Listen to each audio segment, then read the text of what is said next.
Dear student, myself Dr. Mahesh Indra, Assistant Professor, PG Department of Shastharth and Yoga, doctor Sarvepalli Radhakrishnan, Rajasthan Ayurveda university Jodhpur. आज की इस video class में अपन हठ योग के बारे में चर्चा करेंगे। हठ योग की चर्चा के दौरान अपने मुख्य बिंदु रहेंगे हठ योग का सामान्य परिचय, हठ योग के अंग, घेरण संहिता में कौन से शब्द साधन बताए गए हैं, हठ योग सिद्धि लक्षण क्या है, राजयोग क्या है, राजयोग सिद्धि के लक्षण और हठ योग और राजयोग में संबंध क्या है। तो सामान्य परिचय। तो हठ योग का वर्णन स्वामी स्वात्माराम जी ने अपनी संहिता हठ योग प्रतिपिका में किया है। हठ जो शब्द है उसका लौकिक व्यवहारिक अगर अपन बात करें अर्थ का तो वो है जोर जबरदस्ती करना, लेकिन योग की दृष्टि से अगर बात करें तो हठ योग है वो दो शब्दों से मिलकर बना है, हठ और योग।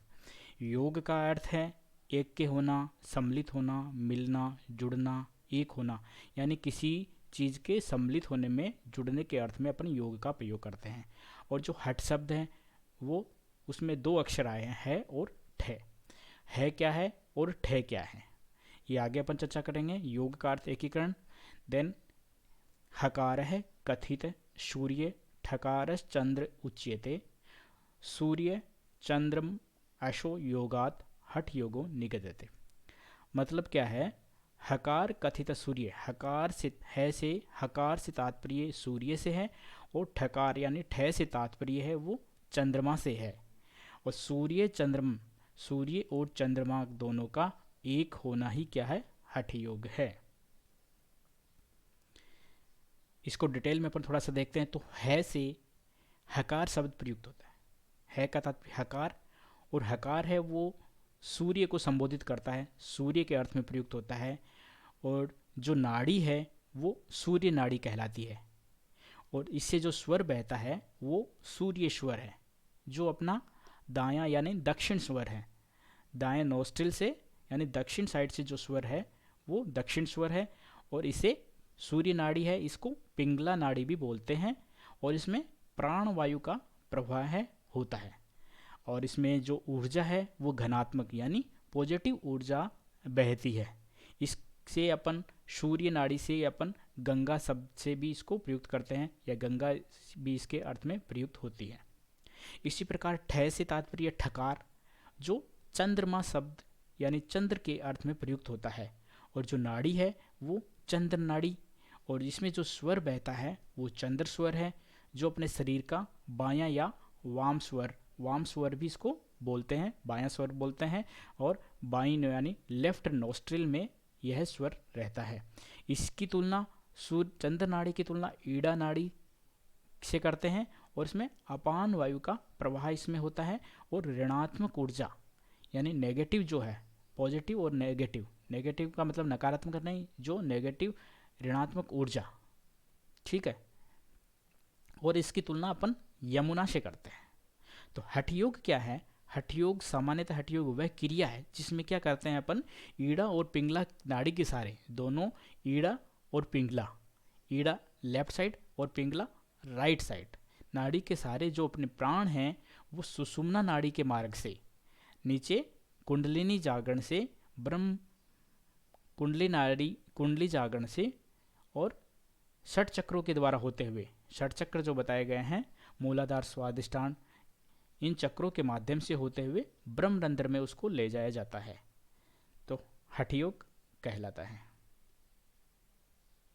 हठ योग के अंग, हठ योग के अंग क्या कितने बताए हैं, 7 योग बताए गए हैं हठ योग में। कौन कौन से, षट कर्मासन मुद्रा प्रत्याहारश्च प्राण संयम है, ध्यान समाधि सप्तई व अंगनी शयूर हठस्य योगस्य।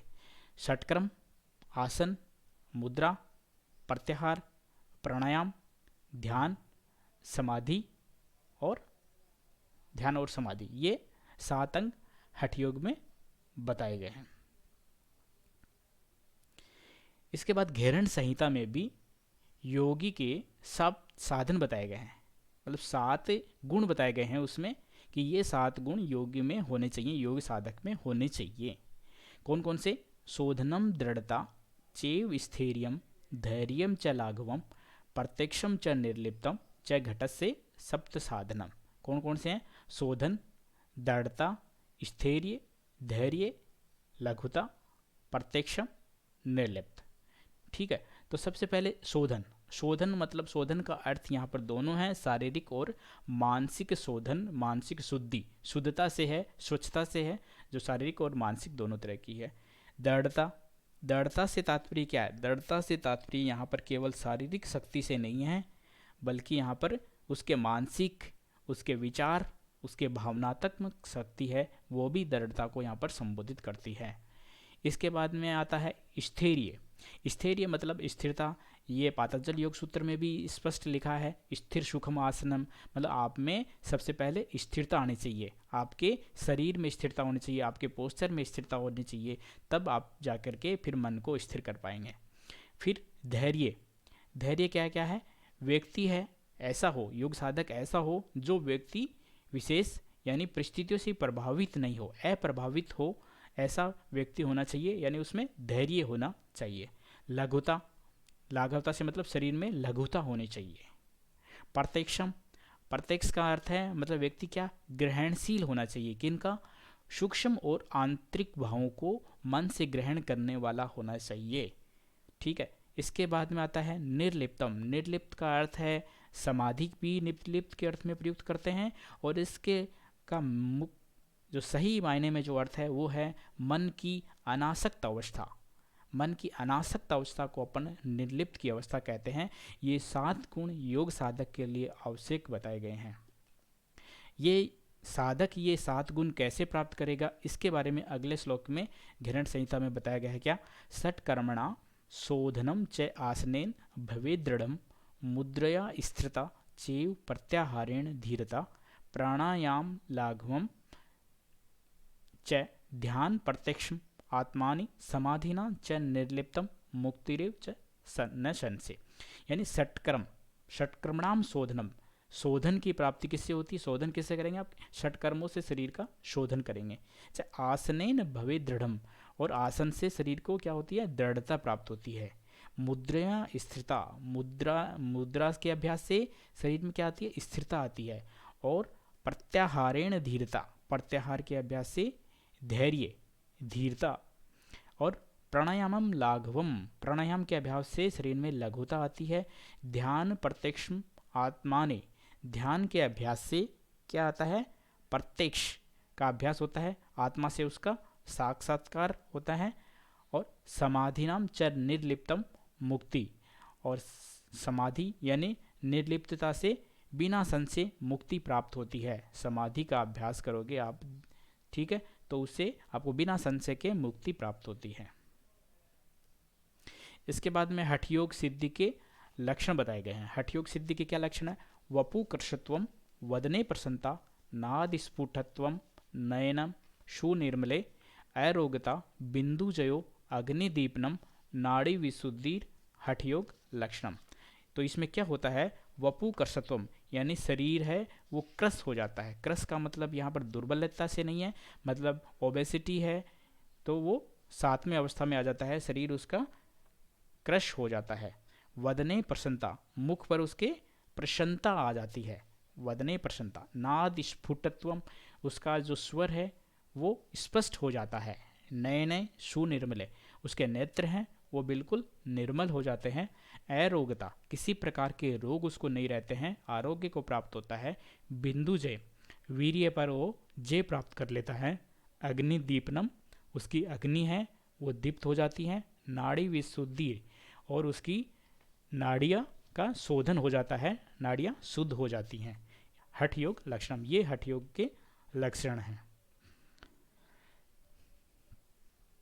इसके बाद में आता है राजयोग। राजयोग क्या है? रजसो रेतसो योगात राजयोग इति स्मृत है। रजस और रेतस का जो योग है, जो संयोग है, वो राजयोग कहलाता है। अणिमादि पदम प्राप्य राजते राजयोगतः है। इससे, इसके अभ्यास से क्या होता है? अणिमादि पदम यानी अणिमा आदि जो सिद्धियां हैं वो प्राप्त होती हैं। राजत्वात् सर्वयोगानाम राजयोग इति स्मृत है। सभी प्रकार के जो योग बताए गए हैं, योग मार्ग बताए गए हैं, उनमें श्रेष्ठ होने के कारण ही इसे राजयोग कहा जाता है। राजयोग क्या है? राजयोग वह विद्या है जिसके द्वारा योगी मन को वशीभूत कर प्राणों पर विजय प्राप्त कर लेता है और सिद्धि को प्राप्त होता है।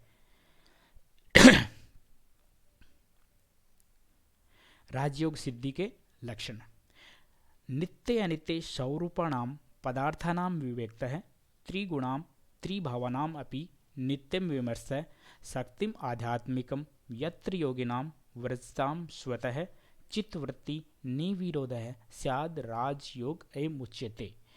तो क्या होता है? नित्य और अनित्य का ज्ञान उसको हो जाता है, नित्य और अनित्य का ज्ञान उसको हो जाता है, और स्वरूपाणाम पदार्थानां विवेकतः पदार्थों के स्वरूप का विवेकपूर्ण निश्चय करता है, वो उनके बारे में जानता है। त्रिगुणाम त्रिभावनाम, त्रिगुण क्या है?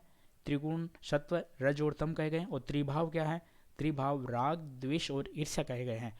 तो त्रिगुणाम त्रिभावनाम अपनी नित्यम विमर्श है, त्रिगुण और त्रिभावों का प्रतिदिन विमर्श होता है, विमर्श करता है, वो विचार करता है। शक्तिम आध्यात्मिकम यत्र योगिनाम वरजताम स्वतः है, और आध्यात्म शक्ति का वर्धन होता है उसकी, और चित्तवृत्ति निविरोधय स्याद राजयोग अयम उच्यते, और चित्तवृत्तियों का निरोध उससे होता है।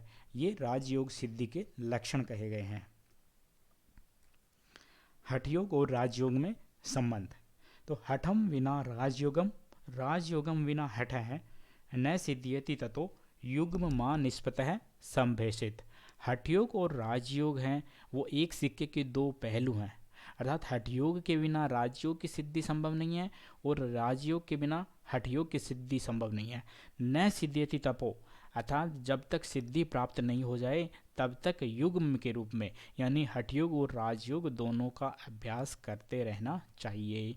सर्वाणि अपि हठाभ्यासे राजयोग फलावधि, अगर सम्यक प्रकार से नित्य सर्वदा ये हठाभ्यास से हठयोग का यदि अभ्यास किया जाए तो राजयोग के फल की प्राप्ति होती है। धन्यवाद छात्रों।